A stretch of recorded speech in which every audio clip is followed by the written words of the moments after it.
이란 주제로 말씀을 드리겠습니다. 우리가 지난 주간에 살펴본 내용, 위대한 하나님의 선지자도 지칠 수 있다, 낙심할 수 있다, 탈진할 수 있다라는 것들을 살펴보았습니다. 엘리야가 정말 하나님 앞에 부름받아 쓴 그때부터 정말 한순간도 딴짓하지 않고 달려왔지요.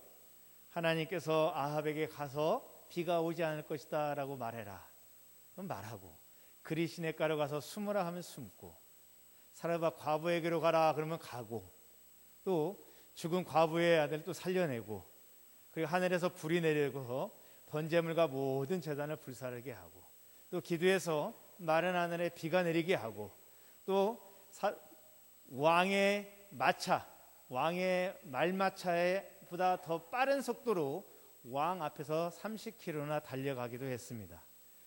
이러한 일들을 보았을 때 왜 엘리야가 대선지자인가를 알 수 있습니다. 하나님 앞에 정말 한눈 팔지 않고 앞길만 보고 달려왔습니다. 이런 엘리야의 자신의 삶에 대해서 엘리야가 스스로 뭐라고 말하냐면, 내가 만군의 하나님 여호와께 열심히 유별하였다, 개역 성경이 열심히 특별하였다라고 고백합니다. 근데 여러분, 엘리야는 하나님 앞에서, 하나님, 나는 하나님을 향해서 내 열심이 특별했습니다, 이렇게 말하고 있어요. 근데 문제는 엘리야는 이렇게 말할 수 있는데, 그러면 과연 나도 이렇게 말할 수 있는가? 우리가 한번 점검하며 넘어가야 됩니다. 우리는 분명 언젠가 하나님 앞에 가서 설 날이 있습니다. 내 육신의 수명이 다해서 하나님 앞에 가는 날이 있을 수도 있고, 내 수명이 끝나기 전 예수님이 재림하심으로 하나님 앞에 갈 수도 있습니다. 분명 한 번은 하나님 앞에 서야 됩니다. 그때 우리는 하나님 앞에서 오늘 엘리야처럼, 하나님, 내 평생에 주를 위한 나의 열심이 특별했습니다 라고 자신 있게 말할 수 있는 성도님들이 계십니까? 제가 말씀을 준비하면서 제 자신을 돌아보니까 부끄럽더라고요. 제가 먼저 부끄러웠습니다. 제가 부끄러움을 당해보고 나서 여러분들에게 말씀을 전하는 겁니다. 여러분, 그것도 한 번이 아니라 두 번이나 말했지요. 10절에 한번 말하고 14절에 또 다시 말합니다. 내가 만군의 하나님 여호와께 열심히 유별하오니. 근데 여러분, 이렇게 말하는 엘리야를 향해서 우리 하나님은 마음의 중심을 보시는 분이잖아요. 속일 수 없는 분이잖아요. 눈 가리고 아웅해도 다 아시는 분이잖아요. 엘리야가 하나님께 나는 하나님 앞에 열심히 유별했습니다 라고 말하는데, 엘리야는 이렇게 말하는데 하나님은 이 말씀을 들으시고 아무 말도 안 하셔요. 제가 말씀을 준비하면서 내가 이렇게 말하면 하나님께서 어떻게 하실까를 묵상했어요. 내가 생각해도 부끄러운데, 하나님께서는 내가 그 부끄러움을 극복하고 하나님 앞에서 낯뜨겁게, 하나님, 나는 하나님 앞에서 열심히 유별했어요 라고 말했다면, 하나님께서는 나에게 뭐라 하실까? 내 중심을 아시는 하나님께서 나 다 안다. 여러분, 그러면 진짜 쥐구멍이라도 들어가고 싶지요. 부끄러워서 쥐구멍이라도 들어가고 싶습니다. 나 너 어떻게 하는지 다 안다. 그러면 여러분, 그 순간 어떻게 해야 됩니까? 정답은 십자가밖에 없어요. 그 순간에라도 십자가 붙들어야죠. 하나님, 맞습니다. 나는 엘리야와 다릅니다. 나는 내가 말한 것과는 다릅니다. 그래서 나에게는 주님의 십자가가 필요합니다. 나는 주님의 십자가의 보혈이 있어서 이 자리에 올 수 있었습니다. 만약 십자가가 없었다면 나는 지옥 형벌을 받고 있었을 것입니다. 그래서 주님, 내가 주님 앞에 내세울 수 있는 건 내가 한 모든 충성된 일들, 나의 뜨거운 열정들, 그런 것들이 아닙니다. 내가 주님께 내세울 수 있는 건 그리스도의 십자가뿐입니다. 나는 아무것도 아니었습니다. 이렇게 고백할 수밖에 없겠더라고요. 그런데 여러분, 오늘 엘리야는 그렇게 두 번이나 하나님께 얘기했는데 하나님이 저처럼 그렇게 얘기하지 않으시더라고요. 하나님은 그것에 대해서 아무 말도 안 하셔요. 이런 방구 반응하지 않으셔요. 그 말은 내가 안다라는 뜻이죠. 네가 어떻게 나에게 충성했는지, 네가 어떻게 나에게 헌신했는지, 네가 내 말에 얼마나 순종했는지 내가 다 알고 있다라는 것이에요. 이게 얼마나 놀라운 하나님의 사랑입니까? 그런데 그랬던 엘리야도, 그렇게 열심히 유별했던 엘리야도, 여러분 지난주에 살펴봤죠? 하나님이 아닌 현실을 바라보고 상황을 바라보니까 도망가더라는 거예요. 여러분, 엘리야만 그렇습니까? 사도 베드로, 예수님의 제자 중에서 수제자였던 사도 베드로도 예수님을 바라볼 때는 바다를 걸었어요. 근데 예수님이 아닌 거센 파도와 바람을 바라보는 그 순간 그는 빠져들어갔습니다. 여러분, 오늘 우리도 마찬가지입니다. 내가 하나님을 보는 순간 나는 일할 수 있습니다. 그런데요, 하나님이 아닌 우리의 현실, 우리의 상황을 바라보면 빠져들어가고 도망갈 수밖에 없는 현실입니다. 우리 교회도 한번 되돌아보세요. 지난날에 500명이 넘는 그런 예배당, 그런 예배에서 지금 오늘의 우리의 모습은 많이 빈 곳이 있고 또 고칠 곳은 많이 있고 젊은 청년은 없고 다음 세대도 미약하고, 그러면 기존에 있는 성도님들은 대부분 이제 20, 30년 이상 열심히 봉사하다 보니 이제 어느덧 고령이 되어져 있고, 여러분 이 현실을 바라보면 우리가 무엇을 할 수 있겠습니까? 이 현실을 바라보면 우리가 할 수 있는 건 물에 빠져가는 것이요 도망갈 수밖에 없는 것입니다. 그런데 여러분, 이 현실이 아니라 죽은 자도 살리시는 하나님, 에스겔 골짜기의 마른 뼈다귀도 하나님의 말씀으로 선포해서 그들이 일어나서 극히 큰 여호와의 군대가 되어주는, 그렇게 만드시는 하나님, 없는 것도 있게 만드시는 하나님, 그 하나님을 바라보면 일할 수 있는 것입니다. 남들은 다 80 넘어서 무엇을 하느냐라고 말하지만, 여러분 갈렙은 하나님 앞에 나아가서 내 나이 81호대라고 고백하고 있습니다. 내 나이 81호대라고 고백하고 있어요. 제가 이걸 깜빡했네요. 말씀 전한다는 마음에 마이크 켜는 걸 깜빡했습니다. 여러분 80이라고 말한 그 갈렙이 하나님 앞에 헌신하고 충성됐기 때문에 하나님께서 그들을 받으시고 하나님께서 그에게 땅을 주시는 것입니다. 내게 있는 현실 바라보지 마세요. 내가 호흡이 있는 한 하나님은 나를 통해서 무엇을 하실까? 내가 주님을 위해서 무엇을 할까? 여러분 그것을 생각하시기 바랍니다.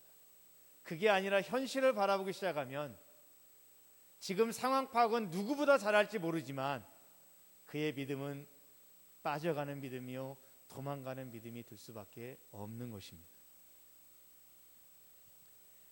미국의 나사에서 화성에 갈 전문가들을 모집했다고 합니다. 실제로 모집한 적도 있어요. 그랬는데 한번 가면 되돌아올 수 없는 그런 모집이었는데도 수많은 사람이 지원을 했다고 합니다. 그런데 제가 말씀드리는 건 그런 얘기가 아니라 다른 의미가 있는 이야기를 좀 하고 싶습니다. 전문가를 모집했는데 한 명만 갈 수 있고 일단 가면 되돌아올 수 없다라고 광고를 했는데도 사람들이 왔습니다. 그래서 그 사람들 중에서 한 사람을 뽑기 위해 인터뷰를 시작했습니다. 첫 번째는 엔지니어가 왔습니다. 이런저런 얘기를 하다가 화성에 가는 대가로 얼마를 받기 원하십니까? 라고 말하니까 100만 달러를 받기를 원합니다. 저는 그 돈을 저의 모교인 라이스 대학에 기부하겠습니다. 라고 말했습니다. 두 번째 면접 보는 사람은 의사였습니다. 이 의사도 얘기를 하다 보니까 이 의사는 얼마를 원하십니까? 하니 200만 달러를 원합니다. 100만 달러는 저희 남겨진 가족에게 주고 100만 달러는 의학연구 발전을 위해서 기부하겠습니다 라고 했습니다. 세 번째는 변호사가 왔습니다. 이런저런 얘기를 하다가 당신은 얼마를 원합니까 하니까 이 변호사가 말하기를 300만 달러를 원합니다. 그래서 이 면접관이 왜 300만 달러를 원합니까 하니까 갑자기 이 사람이 목소리를 작게 하더니 100만 달러는 당신에게 주고 100만 달러는 내가 갖고 저 화성에는 100만 달러를 주고 엔지니어를 보내겠습니다 라고 말했다고 합니다. 여러분, 저는 이 이야기가 사실이 아니에요. 근데 이 이야기 속에 오늘을 살아가는 우리 성도들이 살아가는 이 시대가 너무나도 잘 반영되어져 있는 시대라고 생각을 합니다. 정말 양심적으로 살려고 하는 사람이 있고 자기 가족을 위해서 살려고 하는 사람이 있고 그러면서도 그 모든 사람을 등쳐먹고 사는 사람들도 있습니다. 그래서 우리 성도들이 믿음 지키고 신앙 지키고 살아가기에는 쉽지 않은 세상이에요. 나는 바르게 살아보려고 노력하는데 일이 꼬여만 갑니다. 사단이 와서 나를 괴롭히고 사단의 앞잡이가 되는 사람들이 와서 나를 괴롭히고 내 마음이 하루도 편한 날이 없습니다. 힘이 들고 마음에 부침받을 때가 있습니다. 엘리야처럼 삶에서 힘들어할 경우들이 너무나 많이 있습니다. 여러분, 그때 우리 하나님은 어떻게 하실까요? 우리 하나님은 삶에 지쳐있는 우리에게 하나님은 엘리야를 다루듯이 우리를 다루실 것이다 라고 믿습니다. 주님께서 어루만져 주시고 신령한 떡과 물을 주시며 뭐라고 하십니까? 네가 가야 할 길이 아직 있다. 나는 마음이 너무 힘들어서 하나님 이제 그만하고 싶습니다. 내가 이만큼 하면 됐지 않습니까? 내가 이만큼 한 것만 해도 하나님 은혜입니다. 이젠 쉬고 싶습니다. 내 마음은 그럴지 모르겠습니다. 그러나 하나님은 그렇지 않습니다. 호흡 있는 그날까지 하나님은 우리에게 충성을 원하십니다. 순종을 원하십니다. 하나님은 엘리야를 이렇게 세워주시고 신령한 떡과 물을 먹게 하신 뒤에 40주 40야를 걸어서 하나님의 산 호렙에 이르게 합니다. 근데 여러분, 하나님의 산 호렙에 도착을 했는데 하나님께서 엘리야에게 주신 첫 번째 말씀은 무엇입니까? 두 번째 말씀은 무엇입니까? 하나님께서 하나님의 사람을 통해서 천사겠죠. 천사를 통해서 쓰러져 있는 엘리야를 일으켜 주시고 어루만져 주시고 신령한 떡과 물을 주시며 네가 가야 할 길이 있다. 그래서 40주 그 음식물에 힘입어서 40주 40야를 걸어서 호렙산에 왔는데 하나님의 첫 번째 대답은 무엇이었습니까? 엘리야야, 내가 어찌하여 여기 있느냐? 두 번째 대답은 무엇입니까? 13절 말씀도 보여주세요. 엘리야야, 내가 어찌하여 여기 있느냐? 아니 하나님, 이렇게 황당한 경우가 어디 있습니까? 하나님이 나 쓰러져 있을 때 먹을 거 주고 가라고 하셨잖아요.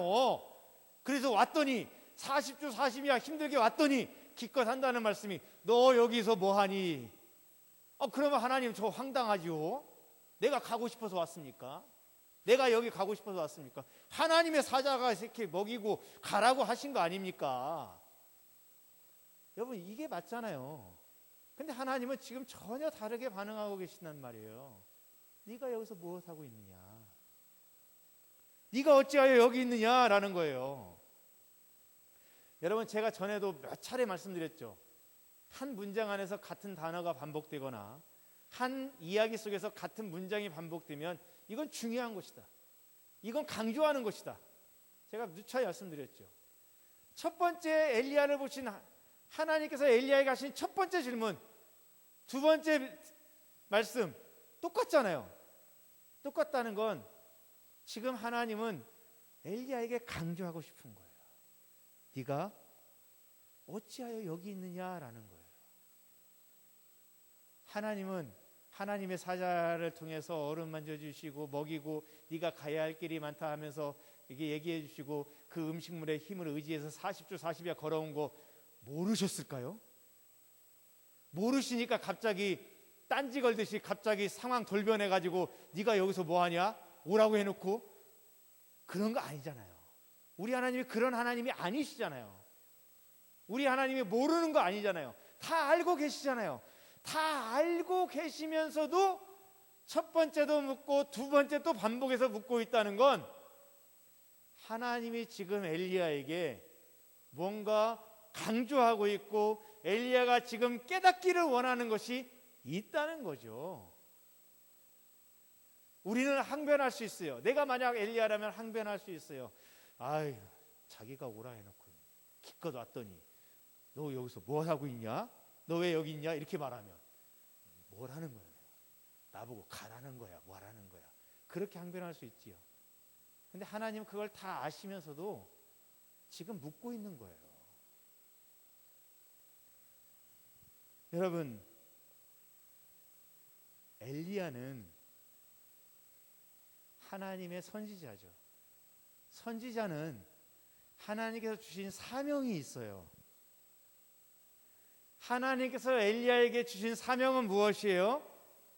북왕국 이스라엘에서 하나님의 대언자요 하나님의 선지자로서 백성들이 하나님을 떠나서 바알을 섬기고 있는 백성들에게 하나님이 참 하나님이시고 하나님만을 믿어야 우리 백성이 산다라는 것을 가르치고 백성들이 하나님께 예배하는 것을 가르쳐야 되는데 지금 엘리야는 어디에 있습니까? 좀 더 쉽게 말씀을 드릴게요. 우리가 이스라엘 지형을 잘 모르기 때문인데 이스라엘은 북왕국 이스라엘, 남왕국 유다로 나눠져 있습니다.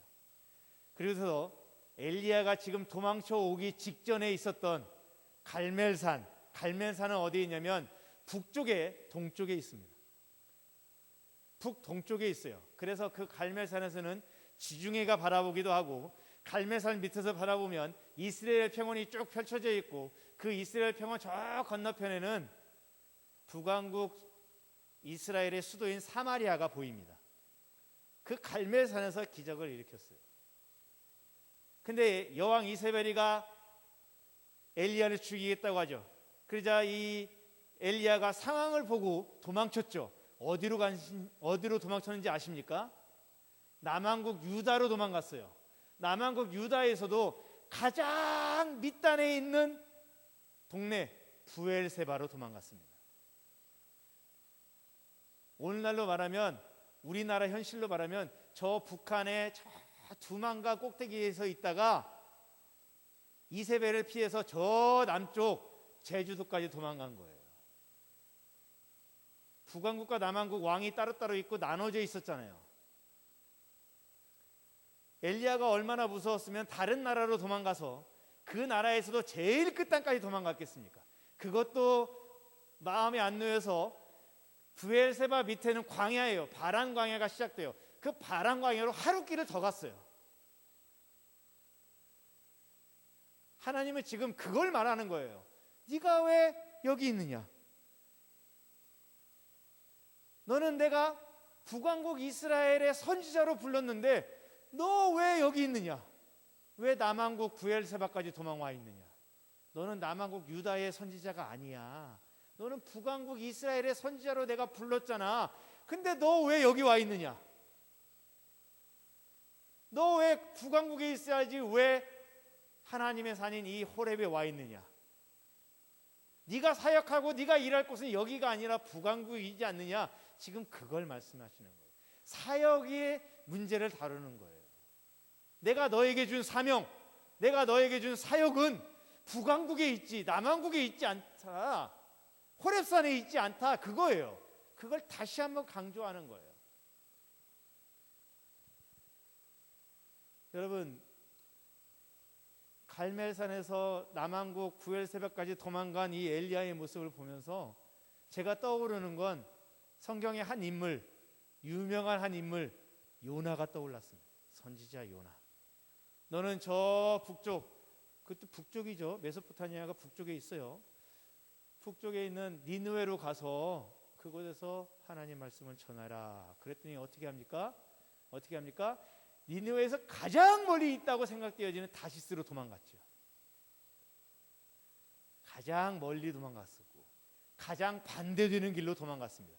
마치 엘리야가 북에 있다가 남쪽 끝으로 도망간 것처럼 북쪽으로 가야 되는데 지금 배를 타고 다시스, 가장 남쪽, 가장 니느웨에서 가장 멀리 있는 곳으로 가는 배를 탄 거예요. 그러니 하나님 어떻게 하십니까? 폭풍우를 보내시죠. 이 폭풍우는 왜 나는 하는 일마다 이렇게 안 될까? 그런 좌절의 그런 폭풍우가 아니라 도망가는 이 요나의 길을 막는 폭풍우예요. 엘리야가 하나님의 산에 왔습니다. 하나님의 산에 왔을 때 어떤 일이 일어났습니까? 바람이 세게 몰아치면서 바위가 깨지는 바람. 바람이 바위를 어떻게 깨는지 저는 모르겠습니다만 하여튼 바위를 깨는 그런 바람이 불었습니다. 온 산이 지진이 나서 흔동합니다. 불이 나타났습니다. 3번의 천재지변이 일어나고 있어요. 그런데 여러분 성경을 잘 보시면 바람이 지나가는데 그곳에 여호와는 계시지 않았어요. 지진이 일어나는데 그곳에 여호와는 계시지 않았어요. 불이 나타나는데 그곳에 여호와는 계시지 않았어요. 3번 다 여호와는 그곳에 계시지 않았어요. 이게 무엇을 의미합니까? 이 바람, 이 지진, 이 불은 여러분 하나님의 임재의 상징이기도 하지만 동시에 잘못된 길을 가고 있는 엘리야에게 던져진 폭풍우예요. 잘못된 곳에 있는 엘리야에게 네가 잘못된 길로 가면 내가 이렇게 막겠다, 요나에게 던졌던 폭풍우처럼 지금 엘리야를 막는 거예요. 그러니까 하나님이 그곳에 안 계시죠. 여러분 이 비바람과 지진과 불 가운데서 하나님이 나타났던 적이 있습니다. 모세가 하나님의 산에 올라가서 그때도 40주 40야예요. 40주 40야 동안 금식하면서 하나님의 말씀을 받았을 때 하나님은 그때 제일 먼저 바람을 보여주시고 지진을 보여주시고 불을 보여주셨어요. 하나님 말씀 한번 보도록 하겠습니다. 출애굽기 19장 16절과 18절인데요 16절부터 보도록 하겠습니다. 출애굽기 19장 16절입니다. 셋째 날 아침에 우레와 번개와 빽빽한 구름이 산 위에 있고 나팔 소리가 매우 크게 들리니 진중에 있는 모든 백성이 다 떨더라. 여기 보면 우레와 번개와 빽빽한 구름이 있었다. 비바람이 몰아치는 거죠. 우레가 치고 번개가 치고 빽빽한 구름이면 바람이 불고 비가 세차게 몰아치는 것입니다. 또 18절 보여주세요. 시내산의 연기가 자욱하니 여호와께서 불 가운데서 거기 강림하심이라. 그 연기가 옹기가마 연기같이 떠오르고 온 산이 크게 진동하며, 온 산이 진동했다는 거예요. 지진이 일어났어요. 그리고 불 가운데 불이 임했어요. 근데 그때는 모세에게 여호와 하나님이 불 가운데서 여호와 하나님이 모세에게 나타나셔서 모세에게 말씀하셨어요. 똑같은 일이 지금 엘리야에게 똑같은 산에서, 그때도 하나님의 산, 모세 때도 하나님의 산, 그때도 40주 40야, 엘리야도 40주 40야를 걸어왔어요. 똑같은 일이 3번 일어났어요. 비바람과 그리고 지진과 불이 일어났어요. 근데 모세 때는 여호와께서 불 가운데 임재하셨어요. 그 기적 가운데, 그 이상 현상 가운데 하나님은 역사하셨고 모세와 더불어 말씀하셨어요. 근데 오늘 엘리야에게는 여호와 하나님이 계시지 않았어요. 첫 번째도 없었고 두 번째도 없었고 세 번째도 없었어요. 한 이야기 안에서 여호와 하나님이 거기 계시지 않았다는 이야기가 3번 반복되고 있습니다. 뭘 강조하는 거예요? 하나님의 사명의 자리를 떠나면 하나님이 함께할 수 없다는 거예요. 하나님의 능력이 함께할 수 없다는 거예요.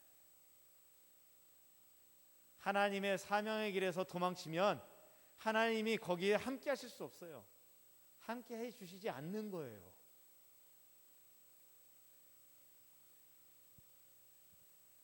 그 모든 것들이 다 지나가고 난 뒤에 하나님께서 말씀하시죠. 너 왜 여기 있느냐? 내가 어찌하여 여기 있느냐 2번이나 반복해서 말씀합니다. 그때 여러분 이 엘리야의 대답은 무엇입니까? 내가 이렇게 했는데, 내가 이렇게 충성했는데, 내가 이렇게 순종했는데, 내 열정이 이렇게 남달랐는데 저들은 회개하지 않고 나만 혼자 남았는데 내 생명을 취하려 합니다. 그러자 하나님께서 엘리야에게 말씀해 주십니다. 하나님께서 엘리야에게 말씀해 주신 것은 2가지예요. 첫 번째는 15절입니다. 제가 말씀을 준비하지 않았어요. 성경 보세요. 여호와께서 그에게 이르시되 너는 내 길을 돌이켜 광야로 통하여 너는 네 길을 돌이키라 라는 것이.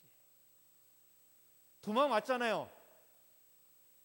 하나님의 사역지에서 하나님의 사명을 버리고 도망 왔잖아요. 그러니까 하나님께서는 돌이켜 돌아가라, 돌이켜 돌아가라. 뒤돌아가는 거 회개죠. 돌아가라라고 말씀하십니다. 너의 사명으로 돌아가라, 너의 사역으로 돌아가라, 너의 은사 가운데로 돌아가라, 너의 첫사랑으로 돌아가라 라는 것입니다. 내가 처음 하나님께 품었던 그때로 돌아가라 라는 것입니다. 그리고 2번째로는 말씀하십니다. 기름 붓고 세워라 라는 거예요. 첫 번째는 누구를 세웁니까? 하사엘에게 기름 부어서 세워라. 하사엘은 다메섹으로 가라고 했는데 다메섹은 오늘날의 다마스쿠스입니다. 이 다메섹은 아람이에요. 아람 나라예요. 그래서 하나님께서는 아람 나라의 하사엘을 아람 나라의 왕으로 세웁니다. 그리고 나중에 이 하사엘이 아람 군대를 이끌고 이스라엘을 침공해서 회개하지 않는 이스라엘을 치는 하나님의 지팡이가 됩니다. 2번째로 예후에게 기름을 부어서 세워라 라고 했습니다. 여러분, 예후는 아합 왕이 죽고 난 뒤에 요담이 왕이 되었는데, 아들이 왕이 되었죠. 근데 이 예후는 그 요담 왕과 그 어머니 이세벨, 아합 왕의 아내죠, 이세벨, 그리고 그들의 자녀 70명의 왕자들 다 죽이는 사람이 예후가 됩니다. 그리고 그 다음에 엘리사에게 기름을 부어 너의 후계자로 삼아라. 엘리야의 후계자 백성들이 뽑은 게 아니에요. 하나님이 지명해서 엘리야에게 지명해서 준 거예요. 엘리야가 혼자 있다라고 하니까 너와 함께할, 너에게서 바로 가까이서 수종 들고 너를 대신할 사람을 세워라라는 것이, 기름 부어 세워라라는 것이. 그리고 그것으로 끝나지 않지요. 뭐라고 말합니까? 7,000명을 남겨두었다. 너는 혼자라고 말하느냐? 나는 7,000명을 남겨놓았다. 지금 엘리야가, 하나님께서 엘리야야 지금 내가 여기서 무엇하고 있느냐, 왜 여기 있느냐라고 말했을 때 엘리야의 대답이 무엇이었습니까? 나만 혼자 남았는데 내 생명을 취하려고 해서 그랬습니다. 내가 열심히 특별하고 그 열심 가지고 열심히 사역했는데 혼자 남았는데, 나만 혼자 남았는데 나까지도 죽이려고 하니 나마저 죽으면 하나님의 사역은 누가 합니까? 그래서 잠시 피신 왔습니다 하는 그런 변명을 하고 있는데, 하나님께서는 너만 남았다고 생각하느냐? 7,000명이나 더 있다라는 것입니다. 그 말은 뭐예요? 그들과 동역해라 라는 말입니다.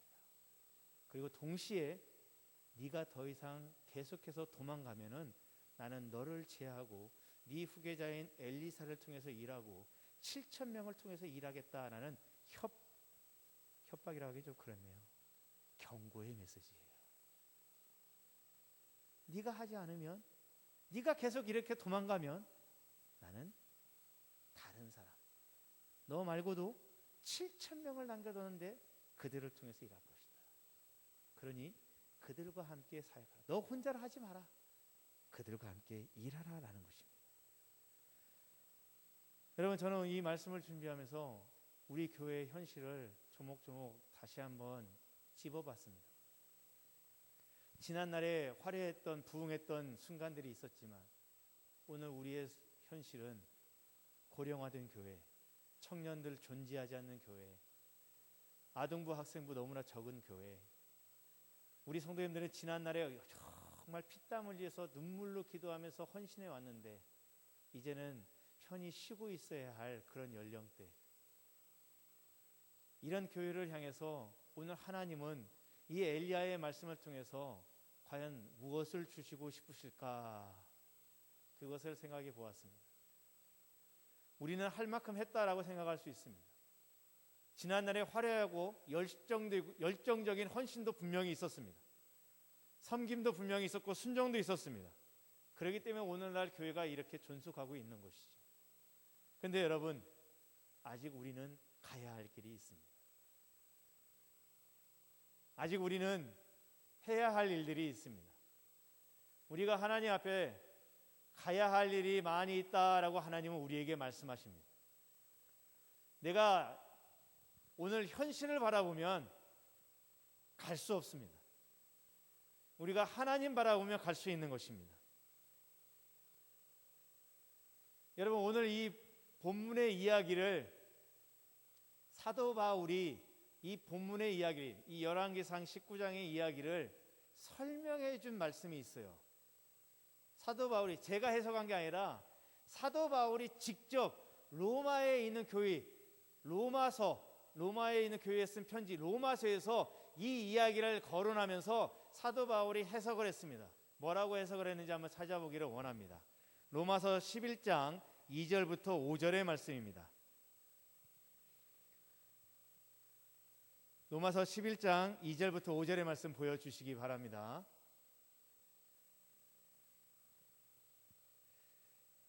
로마서 11, 방송실 로마서 말씀 보여주세요. 제가 대표로 읽겠습니다. 하나님이 그 미리 아신 자기 백성을 버리지 아니하셨나니 너희가 성경이 엘리야를 가리켜 말한 것을 알지 못하느냐. 그가 이스라엘을 하나님께 고발하되 주여 그들이 주의 선지자들을 죽였으며 주의 제단들을 헐어버렸고 나만 남았는데 내 목숨도 찼나이다 하니, 그죠? 엘리야가 그랬죠. 하나님 앞에 그에게 하신 대답이 무엇이냐, 하나님께서 그에게 주신 대답이 무엇이냐라는 거예요. 내가 나를 위하여 바알에게 무릎을 꿇지 아니한 사람 7,000명을 남겨두었다 하셨으니 이것은, 그런즉 이와 같이 이것은 지금도 은혜로 택하심을 따라 남은 자가 있느니라. 엘리야는 나만 있다라고 하고 있는데 하나님은 아니다, 너만이 아니다, 7,000명이 있다, 남은 자가 있다라는 것입니다. 이 남은 자라는 것은 젊은 청년들을 말하는 것이 아닙니다. 다음 세대를 책임질 학생부, 아동부 아이들을 말하는 게 아니에요. 오늘 남겨져 있는 자, 하나님의 은혜 안에서 하나님을 신실하게 믿음으로 섬기며 내 일생 다 가도록, 내 평생 다 가도록 하나님 앞에 충성되게 일하다 나는 가겠습니다 하고 마음 먹고 있는 성도, 이만하면 됐다 하고 주저앉아 있는 성도가 아니라 나는 내 평생 다 하도록 하나님 앞에 가서 별 그날이 올 그때까지 나는 내가 할 수 있는 모든 것을 하겠다라는 것입니다. 저는 이런 생각으로 살아간 여인을 한나라고 생각합니다. 구약의 한나, 신약에는 안나라고 하지만 둘 다 한나입니다. 똑같아요. 발음이 똑같아요. 조금 강하게 해서 H 발음을 넣으면 한나고 그냥 부드럽게만 안나입니다. 똑같아요. 구약의 한나는 하나님의 이상이 없던 시대에 하나님 앞에 기도하다가 사무엘이라는 선지자를 아들로 얻었습니다. 신약의 안나는 성전에서 기도하다가 메시아가 이 땅에 오신 것을 보았습니다.